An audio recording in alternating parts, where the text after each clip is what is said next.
अस्सलाम वालेकुम, मेरा नाम वीना मलिक है और मैं दुनिया की तवज्जो इस वक्त एक बहुत ही अहम मसले के ऊपर मबजूल कराना चाहती हूँ। हिंदुस्तान इस वक्त थिंक टैंक्स के ज़रिए से एक इंतहाई गैर तस्दीक शुदा रिपोर्ट को बहुत ही ज़्यादा हाइप्ड करने में मसरूफ़ है।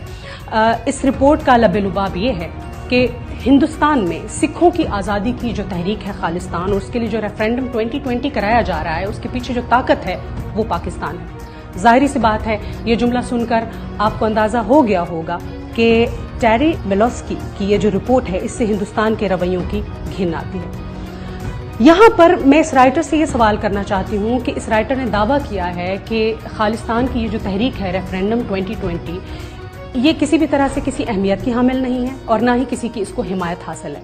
मैं इस राइटर से ये पूछना चाहूँगी कि आप इस नतीजे पर कैसे पहुँचे? आपने रेफरेंडम 2020 से पहले ये फैसला कैसे कर लिया कि इस तहरीक को किसी भी तरह की अहमियत हासिल नहीं है? और अगर इस तहरीक को कोई भी हिमायत हासिल नहीं है, तो मैं पूछना चाहूँगी हिंदुस्तान की हुकूमत से कि आखिर आपने ह्यूमन राइट्स एक्टिविस्ट जो हैं, उनकी ये जो तहरीक है रेफरेंडम 2020, इस पर आखिर पाबंदी क्यों आयद कर रखी है? और मैं ये भी पूछना चाहूँगी कैप्टन अमरिंदर से कि 200 से ज़्यादा मोर देन 200 सिख कैंपेनर्स जो कि रेफरेंडम 2020 में हिस्सा ले रहे हैं, आपने उन सबको बागी करार दे दिया है, आपने उनको बगावत के मुकदमात उन पर आपने दायर कर दिए हैं। आखिर क्यों? मैं आपसे ये भी पूछना चाहूँगी कि पंजाब और हरियाणा के जो काश्तकार हैं, जो अपने लिए एक अलग रियासत का मुतालबा कर रहे हैं, एक अलग स्टेट चाहते हैं जहाँ से वो अपनी मर्जी के मुताबिक ज़िंदगी गुजार सके, तो उन सब के मुतालबात का क्या होगा अगर रेफरेंडम 2020 किसी भी तरह से अहमियत का हामिल नहीं है? यहाँ पर मैं दुनिया को ये बताना चाहती हूँ कि सिख बहुत ही बहादुर और जरी कौम है।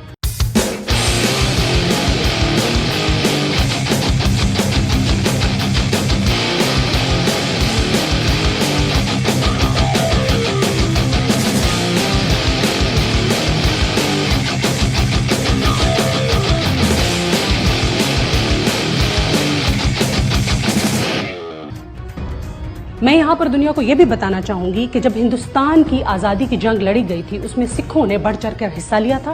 उन्होंने अपनी जान के नजराने पेश किए थे और उन्होंने कुर्बानियाँ दी थी। तो अब वही सिख जो हैं वो हिंदुस्तान से अपनी आज़ादी चाहते हैं। तो जिन सिखों ने हिंदुस्तान की आज़ादी के लिए बढ़ चढ़ कर हिस्सा लिया, अपना खून बहाया, अपनी जानों के नजराने पेश किए, तो क्या इस वक्त वो दोबारा अपने हकूक़ की आज़ादी के लिए क्या पीछे हटेंगे? बिल्कुल भी नहीं। वो अपना हक हासिल कर रहेंगे, चाहे इसके लिए उन्हें ज़्यादा कुर्बानियाँ क्यों ना देनी पड़े, चाहे ज़्यादा उनका खून क्यों ना बहाया जाए। तो मैं यहाँ पर दुनिया को यही बताना चाहूँगी कि इस वक्त सिख बरादरी को, हमारे सभी पंजाबी बहन और भाइयों को उनकी ज़रूरत है। और मैं दुनिया से ये अपील करती हूँ कि हम सबको उनके शाना बशाना इस तहरीक में, खालिस्तान की इस तहरीक रेफरेंडम 2020 में उनका साथ देना चाहिए। और पाकिस्तानी होने के नाते से मैं हर पाकिस्तानी के बिहाफ पर यह कहना चाहूँगी कि हम खालिस्तान की इस तहरीक को सपोर्ट करते हैं और हम रेफरेंडम 2020 को सपोर्ट करते हैं। और इंशाअल्लाह ताला, अल्लाह सुब्हाना ताला के करम से मुझे पूरा यकीन है कि बहुत जल्द हम अपने नए पड़ोसी खालिस्तान को वेलकम करेंगे। I am Veena Malik and I support referendum 2020।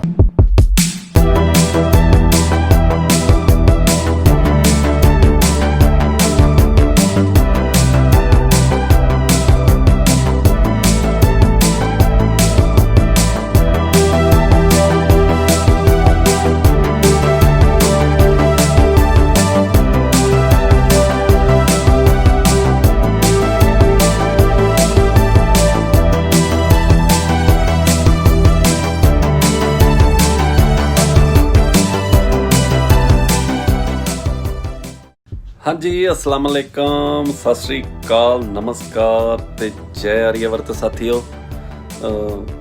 दो गल्लां करनियां, बड़ा टाइम नहीं लैना। दो कांड बड़े वड्डे होए आ। एक्चुअली मैं बिजी सी, करनी तां पहलां चाहीदी सी गल।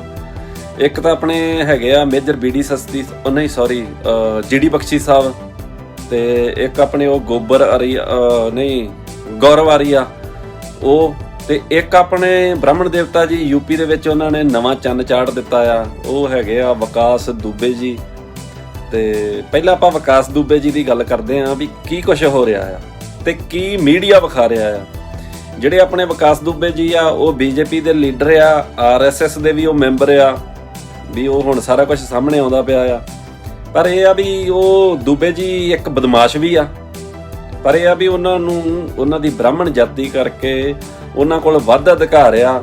ਉਹਨਾਂ ਨੂੰ ਕੋਈ ਬਦਮਾਸ਼ ਨਹੀਂ ਕਹਿ ਸਕਦਾ, ਉਹਨਾਂ ਨੂੰ ਕੋਈ ਅੱਤਵਾਦੀ ਨਹੀਂ ਕਹਿ ਸਕਦਾ। ਉਹਨਾਂ ਨੇ ਕੀ ਕੀਤਾ ਵੀ ਕਾਨਪੁਰ ਦੇ ਵਿੱਚ ਉਹਨਾਂ ਨੂੰ ਕੋਈ ਪੁਲਿਸ ਅਰੈਸਟ ਕਰਨ ਜਾ ਰਹੀ ਸੀ ਤੇ ਉਹਨਾਂ ਨੇ ਅੱਗੋਂ ਜੀ ਫਾਇਰਿੰਗ ਕਰ ਦਿੱਤੀ। ਤੇ ਫਾਇਰਿੰਗ ਵੀ ਕਿਹੜੇ ਹਥਿਆਰਾਂ ਨਾਲ ਹੋਈ? AK-47 ਹੈ। ਤੇ AK-47 ਜੇ ਕਿਸੇ ਹੋਰ ਸੌਰੀ ਮੇਰਾ ਨਾ ਕਨੈਕਸ਼ਨ ਸਮਥਿੰਗ ਰੌਂਗ ਆ। ਅੱਛਾ, AK-47 ਜੇ ਕਿਸੇ ਹੋਰ ਪਰਸਨ ਕੋਲੋਂ ਮਤਲਬ ਇਹ ਗੱਲ ਸਾਬਤ ਹੋ ਜਾਂਦੀ ਵੀ ਭਾਈ AK-40 ਨਾਲ ਫਾਇਰ ਹੋਇਆ ਤੇ ਉਹ ਬੰਦੇ ਮਰਿਆ, ਤੇ ਹੁਣ ਤੱਕ ਕੀ ਹੋਣਾ ਸੀ? ਖਾਸ ਕਰਕੇ ਜੇ ਉਹ ਮਿਨੋਰਟੀ ਦੇ ਬੰਦੇ ਹੁੰਦੇ, ਜੇ ਮੁਸਲਮਾਨ ਹੁੰਦੇ ਤੇ ਹੁਣ ਤੱਕ ਕਹਿਣਾ ਸੀ ਜੀ ਇਹ ਜੈਸ਼-ਏ-ਮੁਹੰਮਦ ਦੇ ਬੰਦੇ ਆ। ਤੇ ਜੇ ਹੁੰਦਾ ਕੋਈ ਸਿੱਖ ਹੁੰਦਾ ਤੇ ਇਹਨਾਂ ਨੇ ਕਹਿਣਾ ਸੀ ਜੀ ਇਹ ਖਾਲਿਸਤਾਨੀ ਆ ਤੇ ਟੈਰੋਰਿਸਟ ਆ ਤੇ ਇਹਨਾਂ ਦੇ ISI ਨਾਲ ਸੰਬੰਧ ਆ ਤੇ ਉਧਰੋਂ ਆਏ ਆ। ਪਰ ਨਾ, ਹੁਣ ਉਸ ਦੂਬੇ ਸਾਹਿਬ ਨੂੰ ਕੋਈ ਅੱਤਵਾਦੀ ਵੀ ਨਹੀਂ ਕਹਿ ਰਿਹਾ, ਉਹ ਹਿਸਟਰੀ ਸ਼ੀਟਰ ਤੇ ਫਲਾਣਾ ਤੇ ਇਹ ਤੇ ਉਹ, ਕਿਉਂਕਿ ਹੁਣ ਪਤਾ ਆ ਨਾ। ਪਰ ਇਹ ਆ ਵੀ ਇਹ ਸਾਡੇ ਇੰਡੀਆ ਦੇ ਆਉਣ ਵਾਲੇ ਫਿਊਚਰ ਦੇ ਲੀਡਰ ਆ, BJP ਦੇ ਵਿੱਚ ਆ, ਤੇ ਇਹ ਸਾਰੀਆਂ ਸ਼ਰਤਾਂ ਪੂਰੀਆਂ ਕਰਦੇ ਆ। ਜਿਹੜੇ ਦੂਬੇ ਜੀ ਆ ਇਹ ਹੋਮ ਮਿਨਿਸਟਰ ਬਣਨ ਦੀਆਂ ਸਾਰੀਆਂ ਸ਼ਰਤਾਂ ਪੂਰੀਆਂ ਕਰਦੇ ਆ। ਇਹ ਰਿਪਲੇਸ ਕਰਨਗੇ ਅਮਿਤ ਸ਼ਾਹ ਜੀ ਨੂੰ, ਤੇ ਉਧਰੋਂ ਹੈਗੇ ਆਪਣੇ ਯੋਗੀ ਜੀ ਰਿਪਲੇਸ ਕਰਨਗੇ ਮੋਦੀ ਜੀ ਨੂੰ। ਤੇ ਇਹ ਆ ਵੀ ਆਮ ਜਿਹੜੇ ਲੋਕ ਆ ਉਹਨਾਂ ਨੂੰ ਵੀ ਥੋੜੀ ਜਿਹੀ ਠੰਡ ਰੱਖਣੀ ਚਾਹੀਦੀ ਆ ਵੀ ਤੁਸੀਂ ਬਾਲੇ ਕਾਲੇ ਨਾ ਪਿਆ ਕਰੋ, ਕਿਉਂਕਿ ਇਹ ਆਪਣੇ ਆਉਣ ਵਾਲੇ ਫਿਊਚਰ ਦੇ ਨੇਤਾ ਆ।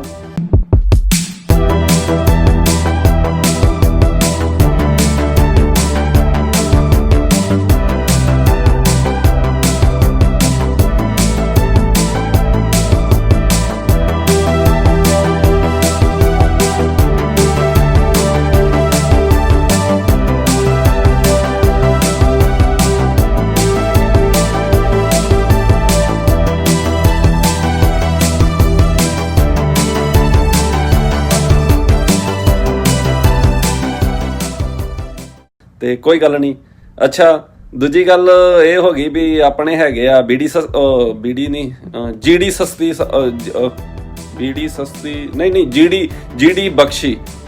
GD ਬਖਸ਼ੀ ਸਾਹਿਬ, ਤੇ ਰਿਪਬਲਿਕ ਦੇ ਉੱਤੇ ਉਹਨਾਂ ਨੇ ਇੱਕ ਨਵਾਂ ਚੰਨ ਚਾੜ ਦਿੱਤਾ। ਨਾਲ ਉਹ ਆਪਣੇ ਦੂਜੇ ਵੀ ਹੈਗੇ ਸੀ, ਕੀ ਉਹਨਾਂ ਦਾ ਨਾਮ ਮੇਜਰ ਗੌਰਵ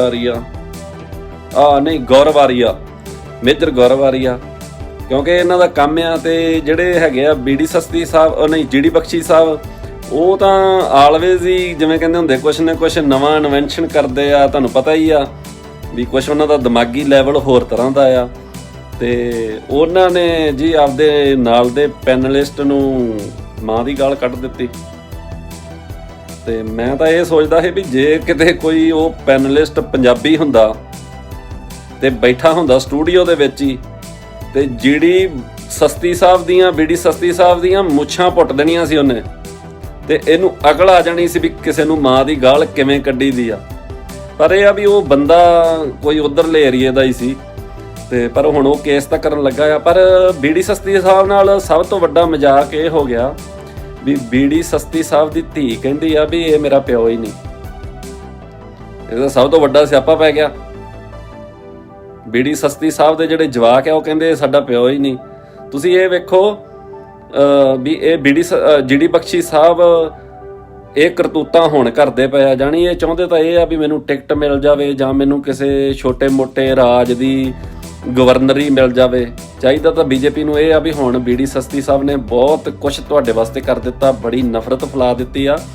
ਹੁਣ ਕੋਈ ਨਾ ਕੋਈ ਇਹਨਾਂ ਨੂੰ ਅਹੁਦਾ ਦਿਓ, ਇਹਨਾਂ ਨੂੰ ਬੁਰਕੀ ਪਾਓ ਤੇ ਇਹਨਾਂ ਦੀ ਜ਼ੁਬਾਨ ਰੁਕ ਜਾਵੇ ਤੇ ਪੂਛ ਹਿੱਲਣ ਲੱਗ ਜਾਵੇ। ਕਿਉਂਕਿ ਜੇ ਇਹਦੇ ਮੂੰਹ 'ਚ ਕੁਛ ਹੋਊਗਾ ਤਾਂ ਫਿਰ ਹੀ ਪੂਛ ਹਿੱਲੂਗੀ ਨਾ। ਜਿੰਨਾ ਚਿਰ ਇਹਦੇ ਤੁਸੀਂ ਮੂੰਹ 'ਚ ਨਹੀਂ ਕੁਛ ਪਾਉਂਦੇ ਉਹਨਾਂ ਚਿਰ ਇਹਦੀ ਜ਼ਬਾਨ ਚੱਲੂਗੀ। ਦੂਜੇ ਹੈਗੇ ਆ ਆਪਣੇ ਗੌਰਵ ਆਰੀਆ ਸਾਹਿਬ ਦੀ ਤੁਸੀਂ ਲਿਆਕਤ ਵੇਖ ਲਓ ਵੀ 5 ਸਾਲ ਆਰਮੀ ਦੇ ਵਿੱਚ ਸਰਵਿਸ ਕੀਤੀ ਆ। ਤੇ ਜਿਵੇਂ ਕਹਿੰਦੇ ਹੁੰਦੇ ਨਾ ਵੀ ਜਾਤ ਦੀ ਕੋੜ ਕਿਰਲੀ ਤੇ ਸ਼ਤੀਰਾਂ ਨੂੰ ਜੱਫੇ, ਤੇ ਮਿਹਣੇ ਤੇ ਗਾਲਾਂ ਉਹਨਾਂ ਨੂੰ ਕੱਢਣ ਲੱਗ ਪਿਆ, ਮਿਹਣੇ ਉਹਨਾਂ ਨੂੰ ਮਾਰਨ ਲੱਗ ਪਿਆ ਜਿਨ੍ਹਾਂ ਲੋਕਾਂ ਨੇ 35 ਸਾਲ ਆਰਮੀ ਨੂੰ ਦਿੱਤੇ ਆ। ਇੱਕ ਹੈਗੇ ਜਨਰਲ HS ਪਨਾਗ, ਦੂਜੇ ਹੈਗੇ ਆ ਛੀਨਾ ਸਾਹਿਬ ਆ, ਮੈਨੂੰ ਪੂਰਾ ਨਾਂ ਉਹਨਾਂ ਦਾ ਭੁੱਲ ਗਿਆ। ਇੱਕ ਕੋਈ ਹੋਰ ਆ ਉਹਨਾਂ ਦਾ ਨਾਂ ਸੈਂਡੀ ਆ, ਮਤਲਬ ਹਿੰਦੂ ਭਾਈਚਾਰੇ ਦੇ ਵਿੱਚੋਂ ਆ, ਮੈਨੂੰ ਉਹਨਾਂ ਦਾ ਪੂਰਾ ਨਾਮ ਭੁੱਲ ਗਿਆ, ਪਰ ਉਹਨਾਂ ਨੇ ਬੜਾ ਜ਼ਬਰਦਸਤ ਜਵਾਬ ਦਿੱਤਾ। ਉਹ ਜਿਹੜੇ ਸੈਂਡੀ, ਉਹਨਾਂ ਨੇ ਆਖਿਆ ਵੀ ਤੂੰ 5 ਸਾਲ ਨੌਕਰੀ ਕਰਕੇ ਤੇ ਮਤਲਬ ਵੀ ਇਹ ਗੱਲਾਂ ਕਰਦਾ ਆ ਸਾਨੂੰ। ਇਹ ਗੌਰਵਾਰੀਆ ਸਾਹਿਬ ਕਹਿੰਦੇ ਸੀ ਨਾ ਵੀ ਕਹਿੰਦਾ ਮੈਂ 2 ਸਾਲ ਤੋਂ ਵੇਖ ਰਿਹਾ ਆ, ਮੈਂ ਤੁਹਾਨੂੰ ਬਰਦਾਸ਼ਤ ਕਰ ਰਿਹਾ ਆ।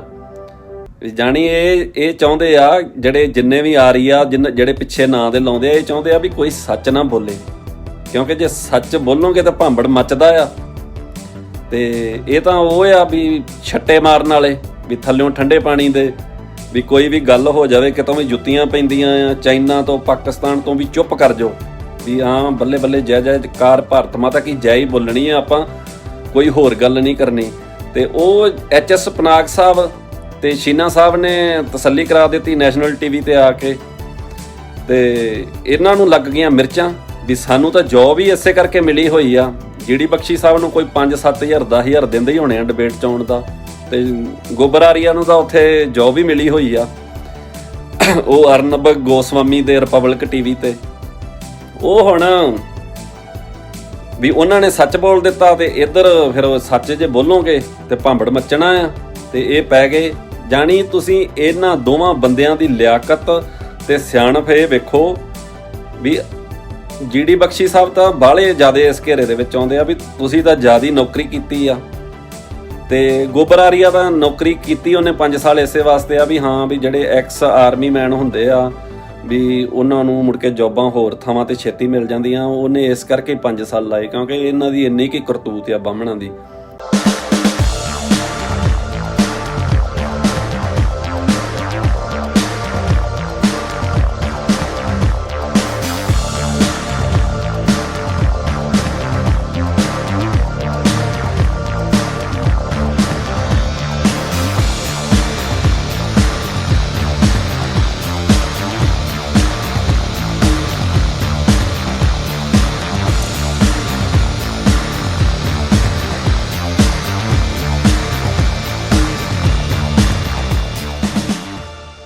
ਇਹ ਮਤਲਬ ਇੰਨੀ ਕੀ ਨੌਕਰੀ ਕਰਦੇ ਹੁੰਦੇ ਆ ਆਰਮੀ ਦੇ ਵਿੱਚ। ਉਹ ਵੀ ਮਤਲਬ ਤਾਂ ਹੀ ਜਾਂਦੇ ਆ ਵੀ ਹੋਰ ਵਧੀਆ ਜੌਬ ਲੈਣ ਵਾਸਤੇ ਜਾਂ ਕਿਸੇ ਹੋਰ ਵਿਦੇਸ਼ ਦੇ ਵਿੱਚ ਮਤਲਬ ਅੰਬੈਸੀ ਦੇ ਵਿੱਚ ਵਧੀਆ ਜੌਬ ਮਿਲ ਜੂਗੀ, ਇੰਡੀਅਨ ਅੰਬੈਸੀ ਦੇ ਵਿੱਚ। ਤੇ ਹੁਣ ਗੱਲ ਕਰਨੀ ਆ GD ਬਖਸ਼ੀ ਸਾਹਿਬ ਦੀ। GD ਬਖਸ਼ੀ ਸਾਹਿਬ ਜਿਵੇਂ ਬੋਲਦੇ ਆ ਜਾਂ ਜਿਹੋ ਜਿਹਾ ਉਹਨਾਂ ਦਾ ਲਹਿਜਾ ਆ, ਜਿਹੋ ਜਿਹੀ ਉਹਨਾਂ ਦੀ ਸੋਚ ਆ, ਤੁਸੀਂ ਇਹ ਵੇਖੋ ਵੀ ਇਹ ਬੰਦਿਆਂ ਨੇ ਜਦੋਂ ਸਰਵਿਸ ਕੀਤੀ ਹੋਊਗੀ, ਜਦੋਂ ਇਹ ਔਨ ਡਿਊਟੀ ਹੋਣਗੇ ਤੇ ਇਹਨਾਂ ਦੀਆਂ ਕੀ ਕਰਤੂਤਾਂ ਹੋਣਗੀਆਂ। ਸਣੇ ਗੋਬਰਾਰੀਆ ਸਾਹਿਬ। ਤੇ ਚਲੋ ਠੀਕ ਆ, ਵੈਸੇ ਇਹ ਸਾਡਾ ਆਉਣ ਵਾਲਾ ਫਿਊਚਰ ਆ ਤੇ ਸਲੂਟ ਕਰਨਾ ਚਾਹੀਦਾ ਆ ਇਹਨਾਂ ਨੂੰ, ਖਾਸ ਕਰਕੇ ਸਾਡੇ ਜਿੰਨੇ ਹੈਗੇ ਆ ਇੰਡੀਅਨ ਭਰਾ, ਕਾਓ ਬੈਲਟ, UP ਬਿਹਾਰ, ਇੱਥੋਂ ਦੀ ਇਹ ਸਾਰੀ ਪਦੈਸ਼ ਆ। ਤੇ ਕੋਈ ਨਹੀਂ, ਆਉਣ ਵਾਲੇ ਦਿਨਾਂ ਦੇ ਵਿੱਚ ਵੇਖਦੇ ਆ। ਤੇ ਇੰਡੀਅਨ ਮੀਡੀਆ ਜੋ ਕੁਛ ਕਰਦਾ ਪਿਆ ਆ ਉਹ ਠੀਕ ਆ। ਮੋਦੀ ਸਾਹਿਬ ਕਾ ਉਹ ਜੋ ਵਹਾਂ ਪੇ ਗਏ ਥੇ, ਬੈੱਡ ਵੁੱਡ ਵੀ ਜੋ ਵਿਖਾਏ ਥੇ, ਮੈਨੂੰ ਤਾਂ ਇਹ ਸਮਝ ਨਹੀਂ ਆਇਆ ਵੀ ਜਿੰਨੇ ਬੰਦੇ ਉੱਥੇ ਪੇਸ਼ੈਂਟ ਸੀ, ਬੈੱਡਾਂ ਦੇ ਉੱਤੇ ਬੈਠੇ ਹੋਏ ਸੀ, ਕਿਸੇ ਦੇ ਕੋਈ ਪੱਟੀ ਨਹੀਂ ਸੀ, ਕਿਸੇ ਨੂੰ ਕੁਛ ਮਤਲਬ ਐ ਜਿਵੇਂ ਨਾ ਐ ਚੰਗੇ ਤਿਆਰ ਤਿਉਰ ਕਰਕੇ ਭਾਏ ਹੁੰਦੇ ਆ, ਸਮਝੋ ਬਾਹਰ ਗੱਲ ਆ। ਪਰ ਇਹਨਾਂ ਨੇ ਫਿਰ ਕਹਿਣਾ ਆ ਵੀ ਭਾਈ ਲੈ ਜ਼ਖਮੀਆਂ ਦੇ ਉੱਤੇ ਵੀ ਸ਼ੱਕ ਕਰਨ ਲੱਗ ਪਏ। ਸ਼ੱਕ ਹੁਣ ਬੰਦਾ ਕੀ ਕਰੇ ਵੀ ਕਮ ਸੇ ਕਮ ਜਿਹੜਾ ਬੰਦਾ ਬਿਮਾਰ ਹੁੰਦਾ ਜਾਂ ਜਿਹਦੇ ਸੱਟਾਂ ਵੱਜੀਆਂ ਹੁੰਦੀਆਂ, ਜਿਹੜੇ ਜ਼ਖਮੀ ਹੋਏ ਹੁੰਦੇ, ਉਹਦੇ ਕਿਤੇ ਪੱਟੀ ਲੱਗੀ ਹੁੰਦੀ ਆ। ਪਰ ਇਹ ਆ ਵੀ ਪੂਰਾ ਭਾਰਤ ਮਾਤਾ ਕੀ ਜੈ ਹੋ ਰਹੀ ਆ ਤੇ ਝੂਠ ਦਾ ਪ੍ਰਚਾਰ ਆ। ਤੇ ਚਾਣਕੀਆ ਦੇ ਸਾਰੇ ਜਿੰਨੇ ਵੀ ਲਿਖੇ ਹੋਏ ਲਾ ਆ ਉਹਨਾਂ ਨੂੰ ਫੋਲੋ ਕੀਤਾ ਜਾ ਰਿਹਾ ਆ। ਝੂਠ ਬੋਲੋ, ਝੂਠ ਬੋਲੋ, ਝੂਠ ਬੋਲੋ, ਝੂਠ ਬੋਲੋ, ਝੂਠ ਤੋਂ ਇਲਾਵਾ ਕੁਛ ਵੀ ਨਾ ਬੋਲੋ। ਤੇ ਚਲੋ ਠੀਕ ਆ, ਜਿਉਂਦੇ ਵਸਦੇ ਰਹੋ, ਰੱਬ ਰੱਖਾ। ਤੇ ਫਿਰ ਗੱਲਬਾਤ ਕਰਾਂਗੇ। ਐਕਚੁਅਲੀ ਮੈਂ ਵੀ ਯਾਰ ਕਿਤੇ ਨਾ ਸਟਕ ਹੋਇਆ ਆ ਤੇ ਮੈਨੂੰ ਪ੍ਰੋਬਲਮ ਜੀ ਆ ਗਈ ਥੋੜੀ ਜੀ। ਤੇ ਕੋਈ ਨਹੀਂ, ਫਿਰ ਕਰਾਂਗੇ ਗੱਲਬਾਤ। ਓਕੇ ਬਾਏ, ਜਿਉਂਦੇ ਵਸਦੇ ਰਹੋ।